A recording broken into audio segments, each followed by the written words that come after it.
ప్రజల తీర్పు ఎలా ఉందో చూశారు. ఎన్నికల ముందు, కౌంటింగ్కి ముందు 2 రోజుల ముందు ఏదైతే ఆరా మస్తాను వైసీపీ ప్రభుత్వం వస్తుందని చెప్పాడో అది జగన్మోహన్ రెడ్డి, పెద్దిరెడ్డి, సజ్జల రామకృష్ణారెడ్డి, అలాగే విజయసాయిరెడ్డి, సుబ్బారెడ్డి కలిసి వాళ్ళు ఎన్నికల్లో అయినటువంటి ఖర్చు వెనక్కి లాక్కోవడానికి వైసీపీ శ్రేణులతో పందాలు కట్టించి ఆ డబ్బుని వాళ్ళ ఖాతాలో వేసుకున్నారు. నేను ముందే చెప్పాను, అప్రమత్తంగా ఉండండి.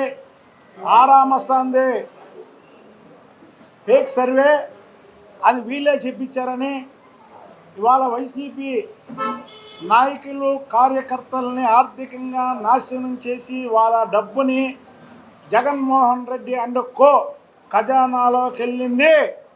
ఆ రోజు 100కి 100 రూపాయలు నేను చెప్పింది నిజం.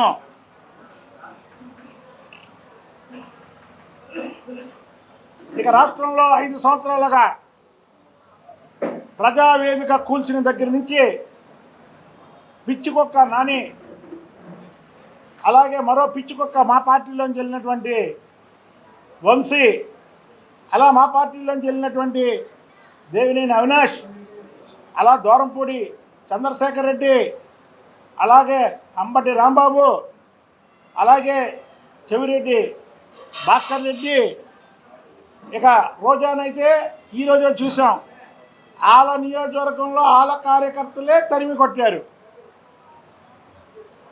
చంద్రబాబు నాయుడు గారిని కుటుంబం మీద వ్యక్తిగతంగా మారినటువంటి వాళ్ళని మాత్రం వదిలే ప్రసక్తే లేదు.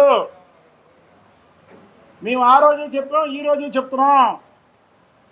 ఎందుకంటే నిజాయితీకి నీవుటద్దాం ఆ కుటుంబం. ఆ కుటుంబాన్ని వ్యక్తిగతంగా మాట్లాడినందుకు వాళ్ళని వదిలే ప్రసక్తే లేదు. ఎక్కడ ఉన్నాయి, హైదరాబాద్లో ఉన్నాయి, విదేశాల్లో ఉన్నాయి, వదిలే ప్రసక్తే లేదు. ఇది రివెంజ్ కాదు. రివెంజ్ అనుకుంటున్నారేమో, కనీస ధర్మం. మరీ మేము ఏం చేయకుండా ఉంటే చేతకాని వాళ్ళ కింద ఉంటాం, కానీ మంచితనంగా ఉన్నాం. చంద్రబాబు నాయుడు గారు జాతకం ఏంటంటే మార్క్ జాతకుడు చంద్రబాబు నాయుడు గారు. ఉదాహరణకు ఒకటే చెప్తా. చంద్రబాబు నాయుడు గారిని వైఎస్ రాజశేఖర రెడ్డి అసెంబ్లీలో నిన్ను ఫినిష్ చేస్తానన్నాడు. భగవంతుడు ఎమ్మన్నే వైఎస్ రాజశేఖర రెడ్డిని ఫినిష్ చేశాడు. ఇదే జగన్మోహన్ రెడ్డి అసెంబ్లీలో నేను తలుచుకుంటే నీకు ప్రతిపక్ష హోదా ఉండదు అన్నాడు. 151 మధ్యలో 5 తీసాడు, 1 ఉంచాడు. ప్రతిపక్ష హోదా కూడా లేకుండా చేశాడు భగవంతుడు, ప్రజలు. అది చంద్రబాబు నాయుడు గారు మహర్జాతకుడు అనేది. చంద్రబాబు నాయుడు గారు అనే వ్యక్తి పడి లేచిన కెరటం. 2019లో తెలుగుదేశం పార్టీకి 23 సీట్లు రాగానే తెలుగుదేశం పార్టీలో అప్పటి వరకు అనిపించినటువంటి వాళ్ళు కానీ, వేరే వాళ్ళు కానీ పార్టీ వదిలిపోవడమే కాకుండా 3 సంవత్సరాల వరకు పత్తా లేనటువంటి నాయకులు ఉన్నారు. కానీ చంద్రబాబు నాయుడు గారు కుటుంబం ఈ రాష్ట్రం కోసం, రాష్ట్ర ప్రజల కోసం పోరాటం చేస్తూనే ఉంది. దాంట్లో భాగస్వామ్యం అయినందుకు ఇవాళ నాకు చాలా ఆనందంగా ఉంది. నా దురదృష్టమా, అదృష్టమా, నేను ఈ గాల్లో కూడా నేను పోటీ చేయకపోవడం నా దురదృష్టం. కానీ ఇంత గాలి వచ్చి చంద్రబాబు గారు పడి లేచిన కెరటంలాగా ఇవాళ కేంద్రంలో కూడా ఆయన కీ రోల్ పోషిస్తున్నాడంటే అంతకంటే ఆనందం లేదు.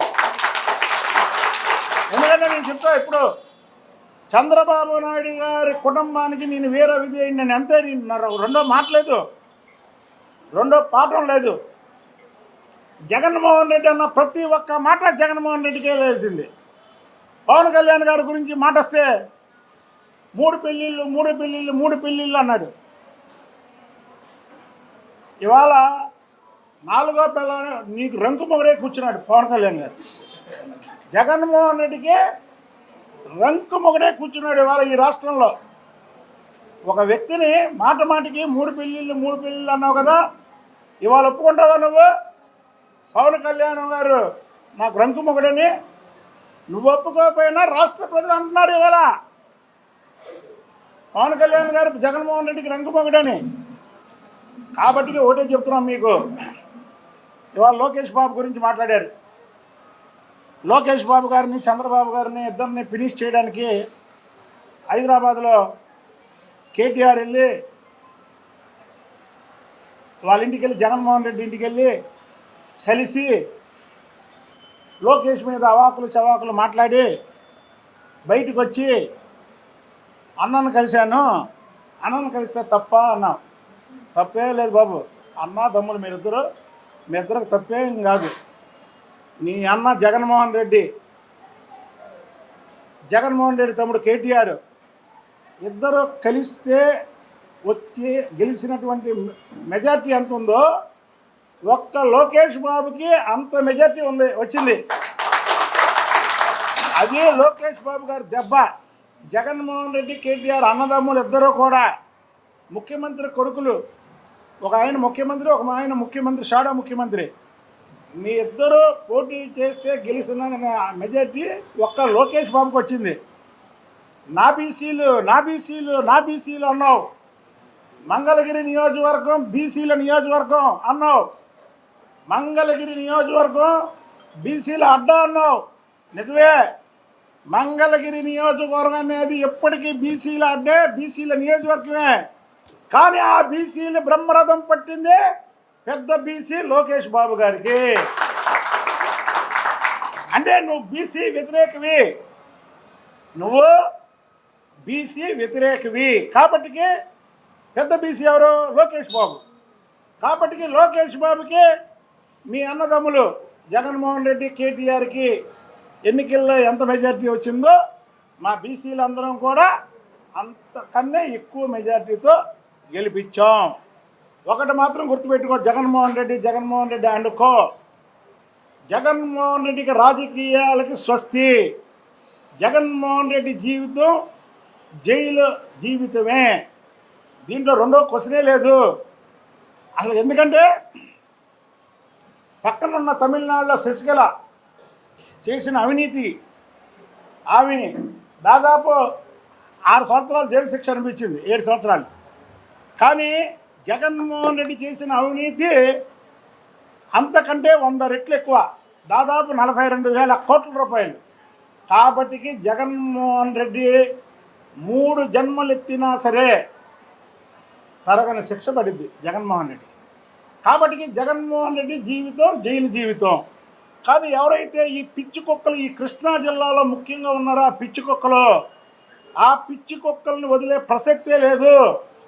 మేము దమ్ముగా వాళ్ళ అధికారంలోకి వచ్చిన మాట్లాడలా. నేనైతే అధికారంలో లేనప్పుడు కూడా చెప్పా, అదే కొడాలి నాని వంశీ మీరు నన్ను చంపేయండి 2024కి, లేదా మిమ్మల్ని వదిలే ప్రసక్తే లేదన్నా. తప్పకుండా వదలం. ఎందుకు వదలం అంటే మీరు చంద్రబాబు నాయుడు గారి భార్య గురించి ఎప్పుడైతే మాట్లాడారో ఆ రోజే మీ ఓటమి ఇదైపోయింది. ప్రజలు చిత్తుగా ఓడించారు. ఏ వంశీ అయితే యార్లగడ్డ వెంకట్రావు చేతుల్లో మీద గెలిచాడో అదే యార్లగడ్డ వెంకట్రావు మీద వంశీ ఓడిపోయాడు. గుడివాడ రాము ఓన్లీ చంద్రబాబు గారి మీద అభిమానంతో పోటీ చేయాలని అమెరికా నుండి వచ్చి పోటీ చేసి నిన్ను చిత్తుగా ఓడించాడు. ముందు ఎక్కడ చూసాం? కేసినేని నాని తెలుగుదేశం పార్టీని ఖాళీ చేస్తా అన్నాడు, చివరికి ఆయనే ఖాళీ అయిపోయాడు. కేసినేని బాబు కూడా ఖాళీ అయిపోయింది. అందుకనే వీళ్ళందరూ ఉత్తర కుమారుల్లాగా ప్రగల్భాలు పలికినటువంటి వ్యక్తులు. ఈ ఉత్తర కుమారులందరూ కూడా అప్పుడే రాష్ట్రం వదిలి పారిపోయారు. మేము ప్రతిపక్షంలో కూడా దమ్ముగా ధైర్యంగా ఇక్కడే ఉండి పోరాటం చేసాం. అది వీరోచితం అంటే.